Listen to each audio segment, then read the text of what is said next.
G'day, Glenn, Street Machine Magazine. I'm at Shannons head office in Artarmon in Sydney. There's going to be a big auction of street machines and classic cars on Monday, May 30th. We thought we'd come and have a look at what's in the shed.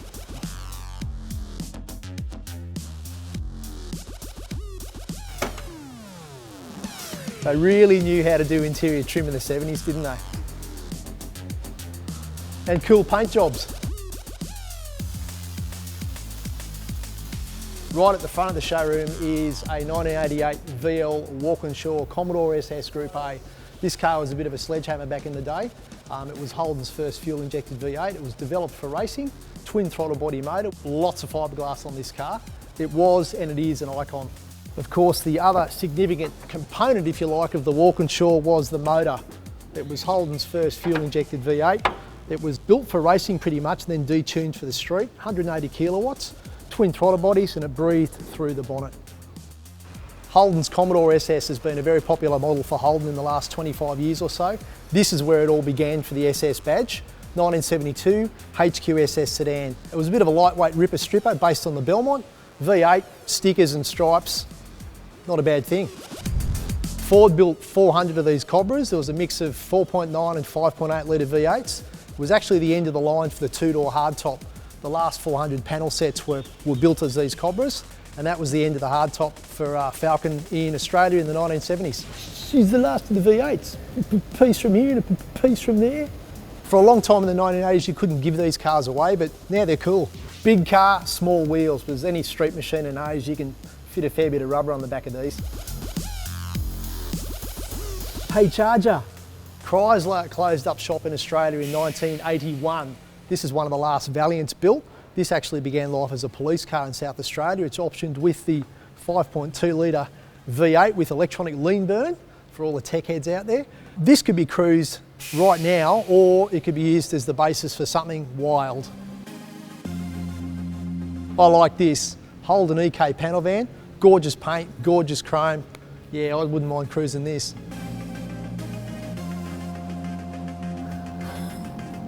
Cool, eh? Well, back in the 50s and 60s, there was lots of aerodynamic styling going on. Although Australia didn't get as much excess as the Americans, there was plenty of little details like this on Australian cars.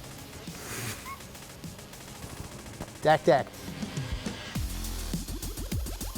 An often forgotten part of Australian motoring history is the Leyland P76. Back in the early 70s, we had Kreisler, Ford and Holden all manufacturing 6-cylinder and V8 sedans for Australian families. British Leyland actually had a go too. This is the factory sports version, if you like. It was quite a significant car at the time. Had a recessed windscreen wipers. It had McPherson strut front suspension, which was a first. It had a boot that could carry a 44-gallon drum. Unfortunately, the car was created for only about 18 months. Production finished in 1974, so for most of the 1970s it was the butt of a lot of jokes. But I'd have one of these in my shed anytime. I think they're sensational. Another couple of significant features of the P76, the bonnet opens rearwards, and the optional V8 was actually made of aluminium. It was in fact the P76 V8 that was awarded the Wheels Car of the Year back in the day.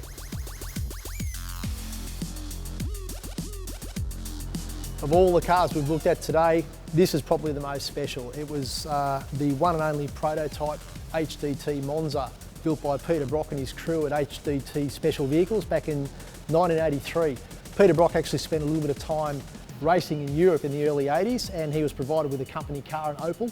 He thought it was a pretty good looking bit of gear, two-door hatchback. He arranged to have one imported to Australia, and then he fitted a Group 3 specification 5-litre V8, 5-speed gearbox, upgraded brakes to create what would have been a pretty expensive, unfortunately, luxury coupe back in the day. It was a pretty special thing. It was a personal project of Peter's. It was intended to be sold as a premium Holden or HDT product, but unfortunately, yeah, there were concerns about the body shell durability, there were concerns about things like warranty, and there were concerns, of course, about cost. It would have been a very expensive car had it made it to market. Anyway, I've had a great time here looking around today. I hope you guys and girls have too. I'm GT, Street Machine Magazine. I'll see you in the next one.